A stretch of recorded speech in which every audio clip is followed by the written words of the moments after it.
Cuando hablamos del nuevo orden mundial,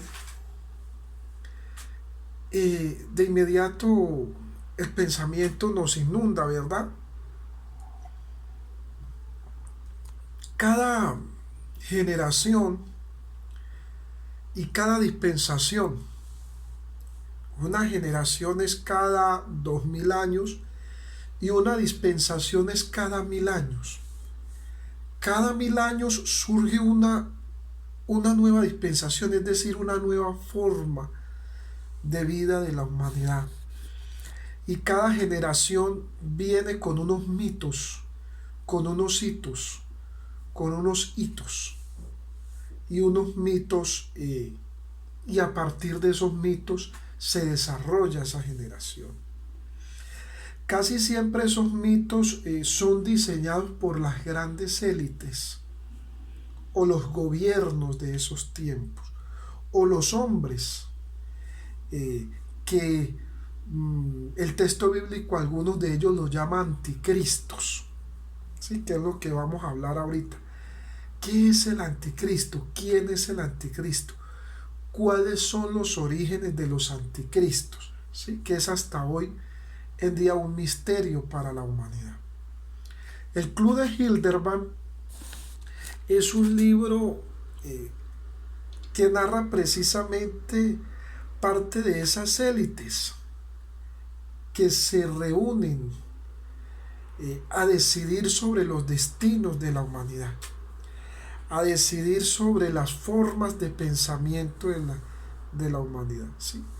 Es decir, esos que crean esos mitos posmodernos, por decirlo así.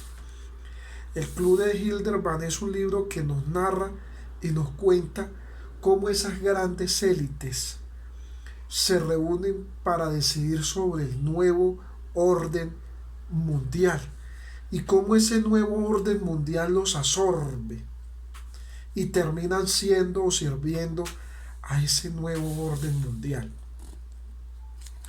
Estábamos leyendo, diciendo que vamos a leer el libro del Apocalipsis, y estábamos diciendo que el apóstol San Juan pues estuvo allí refugiado en la isla de Pasmos.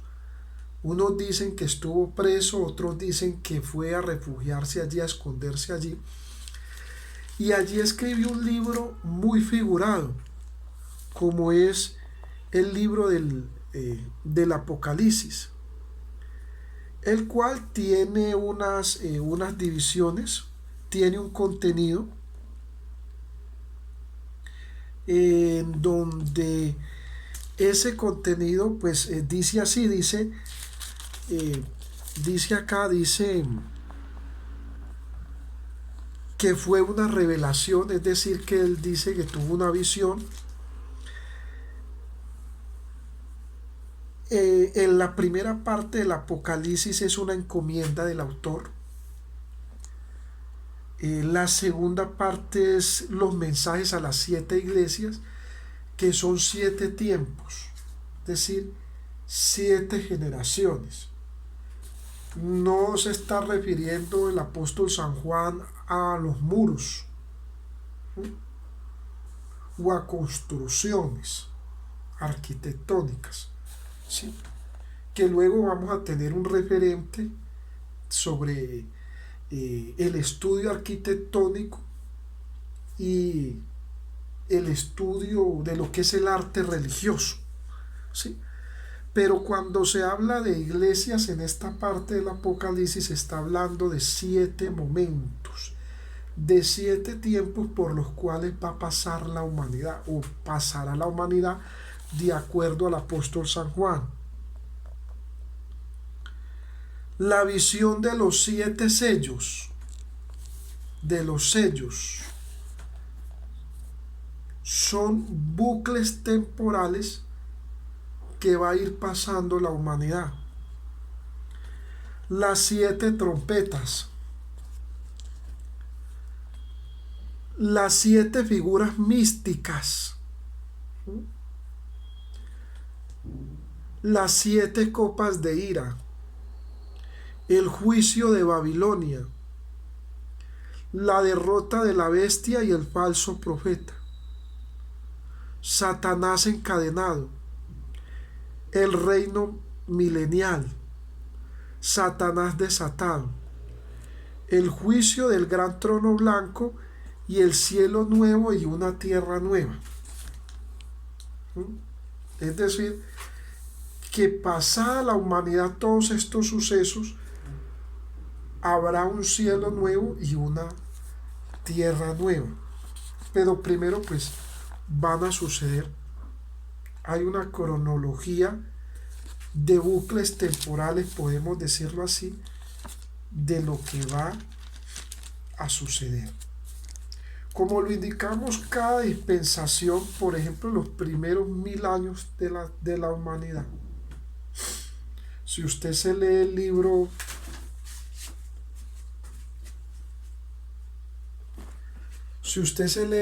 de Génesis, habla de la reproducción,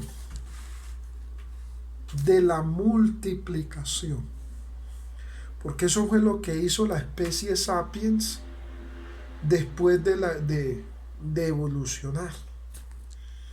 Después de que el sapiens evolucionó, lo que hizo fue poblar la tierra, multiplicarse.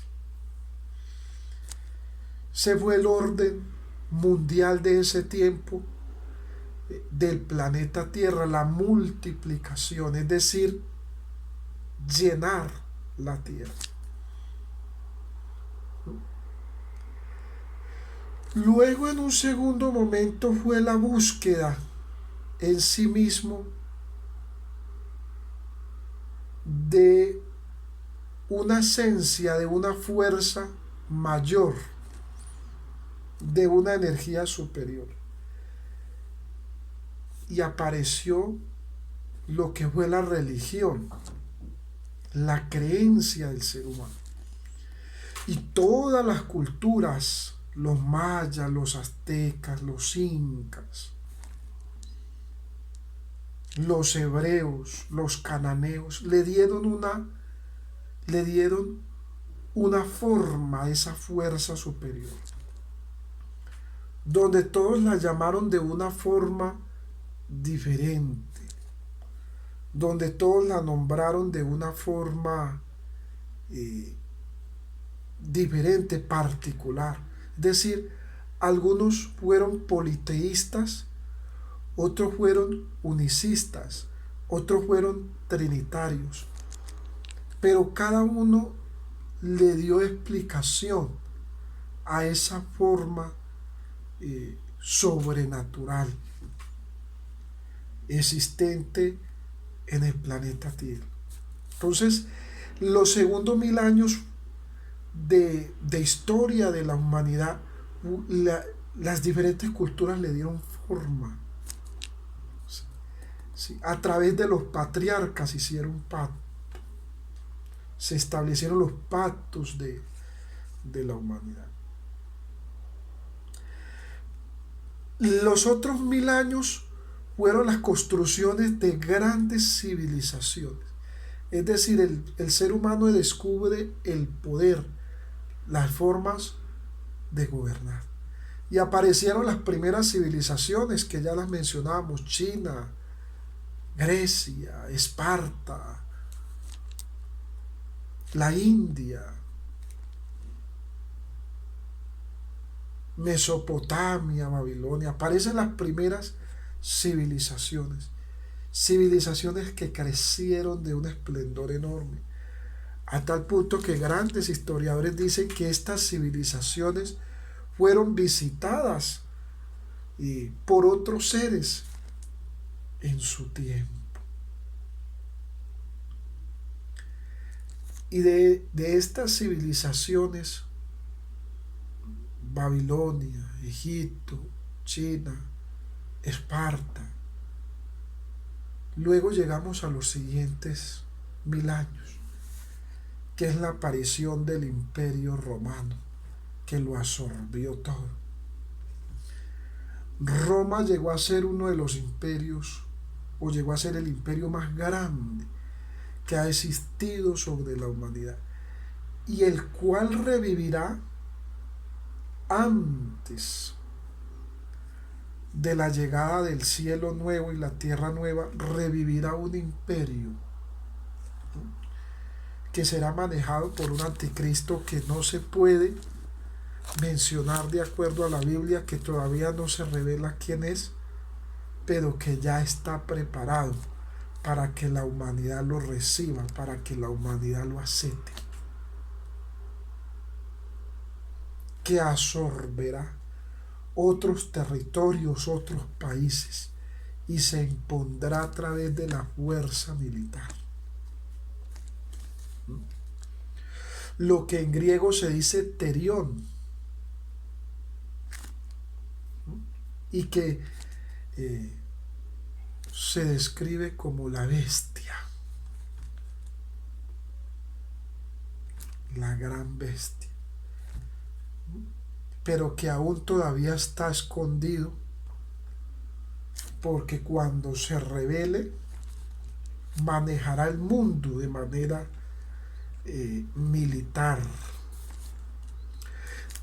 Y esos 1000 años de ese gobierno, de ese imperio romano, donde hay tantas ilustraciones, donde está Augusto, donde está Tiberio, donde está Calígula, donde está Cicerón, donde está Séneca, donde está Claudio, donde está Agripina, donde está Nerón. Ese recorrido del imperio romano que vamos a hacer. Y después de ese imperio romano aparece Jesús, la historia del primer comunista del mundo. Un hombre que revolucionó al mundo sin ningún tipo de riqueza, porque fue extremadamente pobre. El primer comunista del mundo que existió fue Jesús, que no escribió textos, pero que sus discípulos y muchas personas bebieron de él para escribir y hacer obras. Y a partir de ahí se da lo que es la Edad Media, en donde muchos dicen que aparece el primer papa, y vamos a hablar también de historia papal, ¿verdad? Más adelante. Pero muchos dicen que aparece el primer papa, que fue Pedro. ¿Sí? Lo plantean muchos desde la teología, plantean el apóstol Pedro como el primer papa que hubo. Y donde Constantino fue un emperador que abrió las puertas a esa fusión entre Babilonia y el cristianismo, para que naciera parte del cristianismo de hoy, del cristianismo moderno, a partir del emperador Constantino.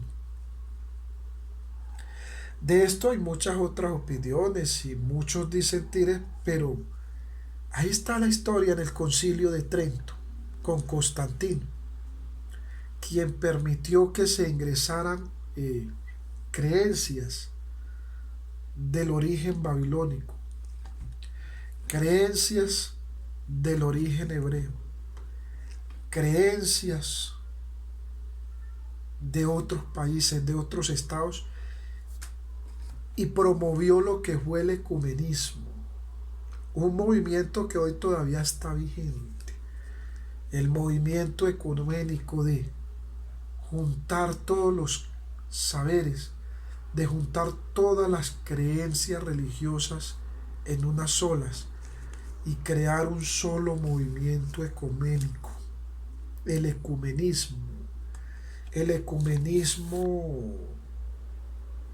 de Constantino, el emperador romano.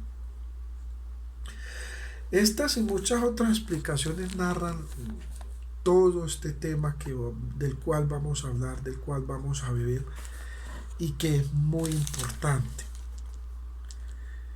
Dice entonces que Juan vio esta visión que es muy diferente a lo que es una imaginación, a lo que es un sueño y a lo que es profecía. Es una visión, quiere decir que él lo vio y trató de explicarlo con algunas palabras.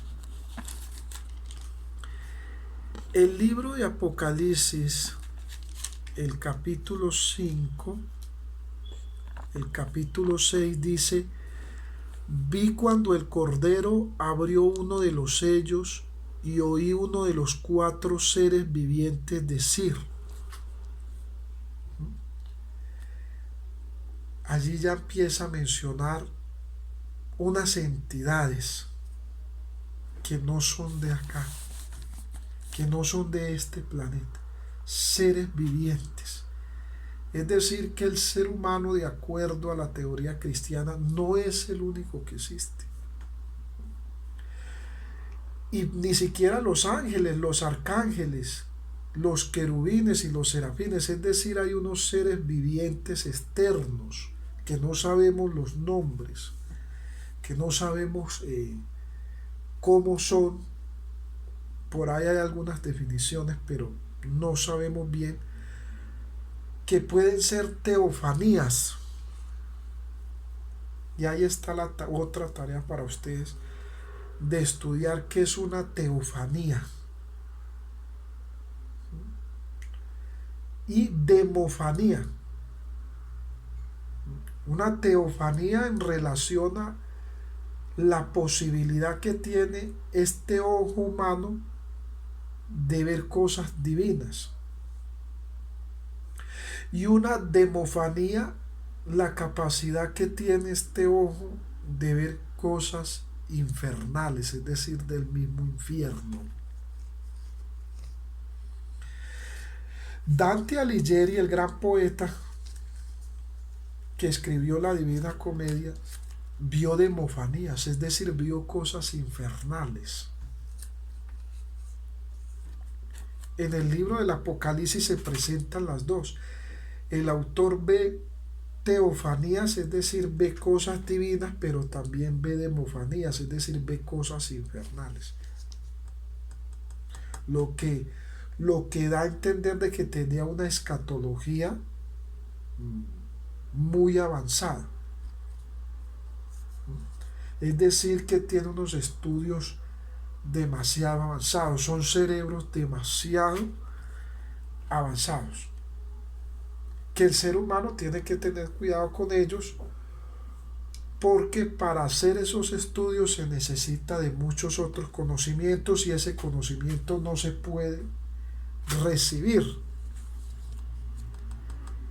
de manera espontánea o instantánea, sino que hay que estudiar.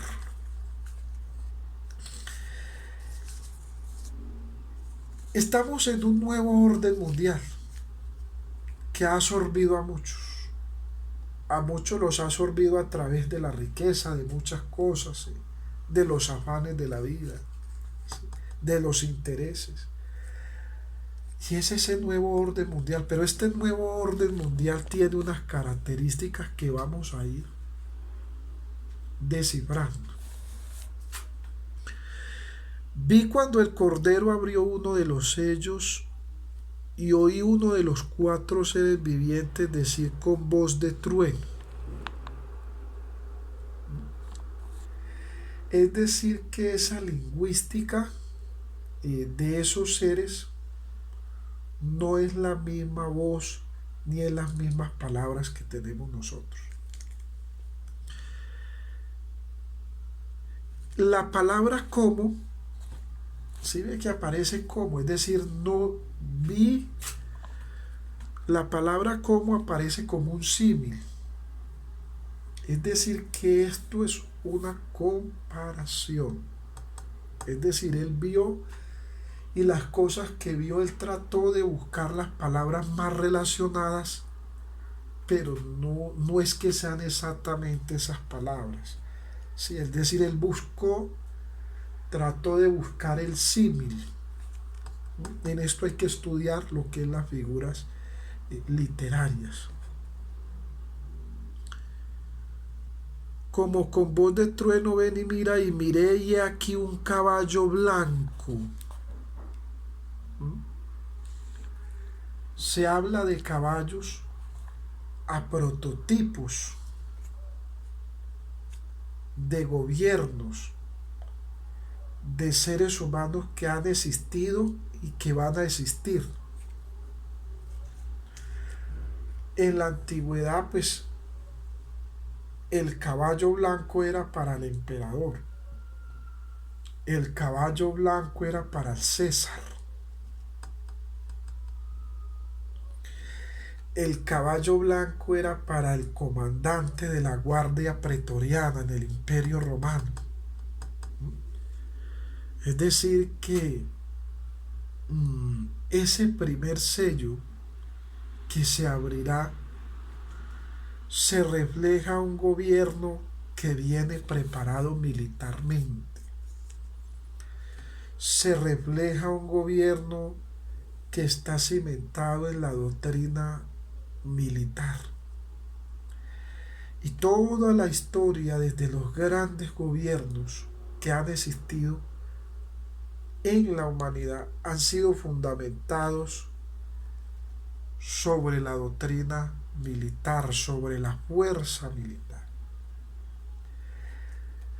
Leyendo los textos bíblicos y algunos textos históricos podemos encontrar uno de esos primeros gobernantes, uno de esos primeros reyes que gobernaron la tierra a través de la fuerza, a través del poder, y fue Nimrod. Nimrod, cuya esposa era Semiramis, y su hijo Tamuz, que murió devorado por un gran león, pero que era un gran cazador.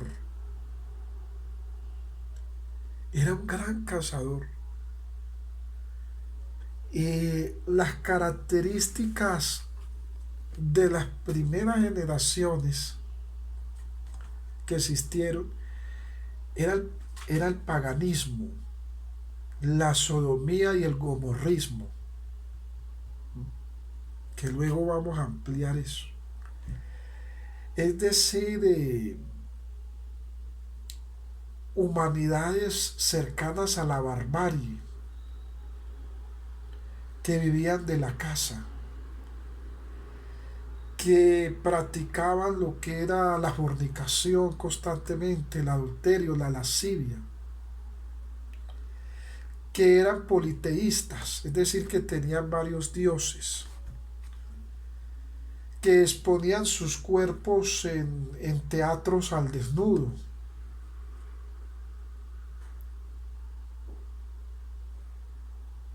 Es decir, se daban a la desnudez, se daba al sacrificio de animales, de personas, a dioses que ellos mismos creaban con sus propias manos, como el dios Moloch. Eso es lo que llamamos el paganismo, la creación de fenómenos naturales y decir que son dioses. Entonces ellos le llamaban al sol dios, le llamaban a la luna diosa. Y no estoy diciendo, no estoy entrando aquí a calificar porque estoy en algo académico, estoy contando la historia de lo que fue Nimrod, que fue uno de los paganistas más grandes que existió en el planeta Tierra y que encaminó a su pueblo hacia la sodomía, el gomorrismo, a tal forma de que se rebeló en ese tiempo contra el cielo y contra el Dios que se mencionaba en el cielo. Eso hizo Nimrod, se rebeló, y se narra el suceso de la torre de Babel. Dice: hagamos una torre cuya cúspide llegue al cielo. Y esa torre era tan grande que él reunió cantidad de gente. Pero allí en esa torre pasó un suceso y es que se empezaron a crear códigos en el lenguaje.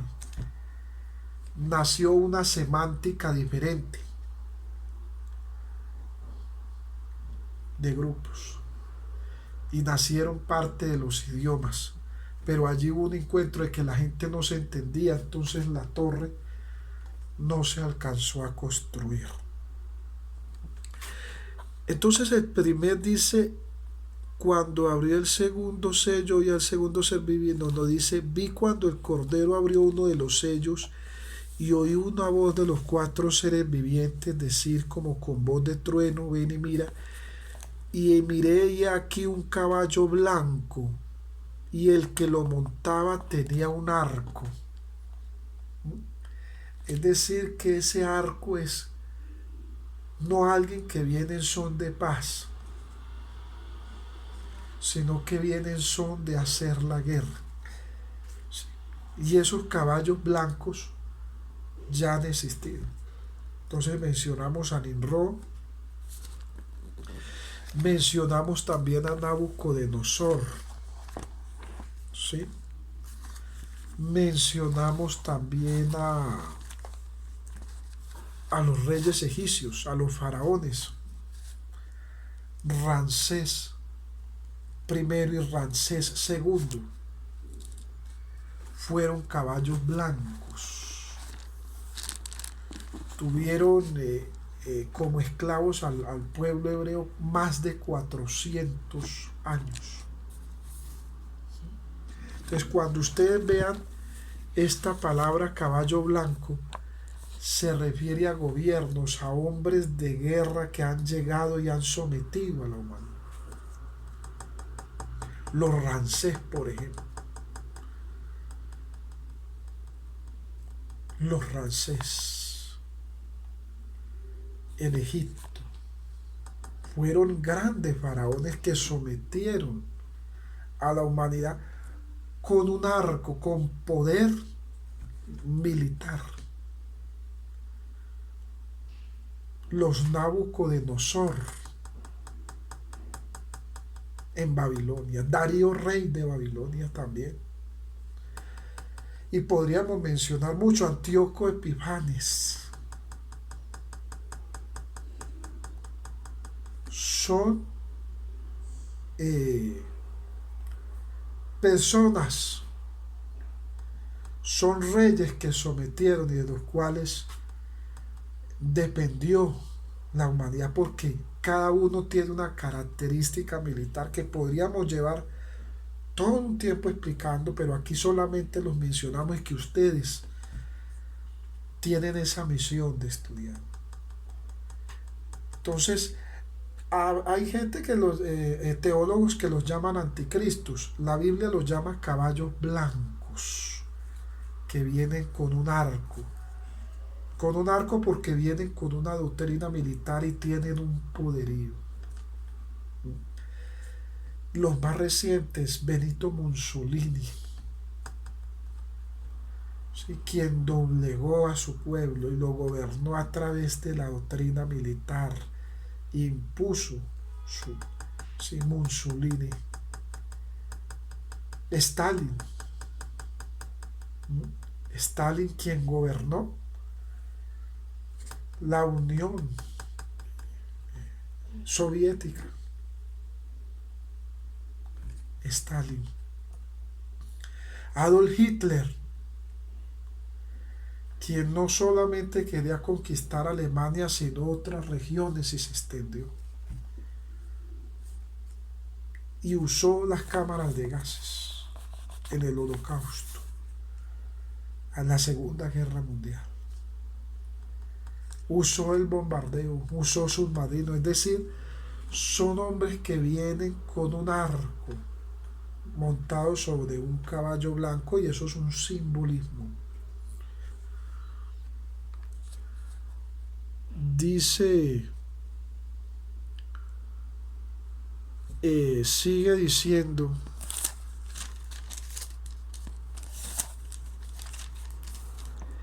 Cuando abrió el segundo sello, oía el segundo ser viviente que decía: ven y mira. Y salió otro caballo bermejo, un caballo rojo,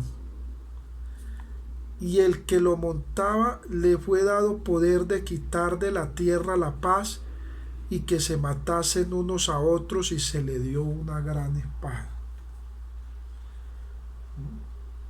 Que eso es lo que ha sucedido en toda la historia de la humanidad, donde ha estado presente las grandes guerras.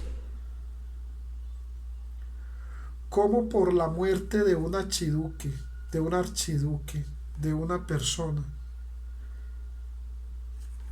en el Imperio Austrohúngaro, se da la Primera Guerra Mundial. Y lo más triste es que en esa Primera Guerra Mundial, ¿cuántos caballos perdieron la vida? ¿Cuántos animales murieron? ¿Cuántas personas murieron en las trincheras en la Primera Guerra Mundial? Pero hacia atrás, ¿cuántas guerras ha librado Palestina e Israel?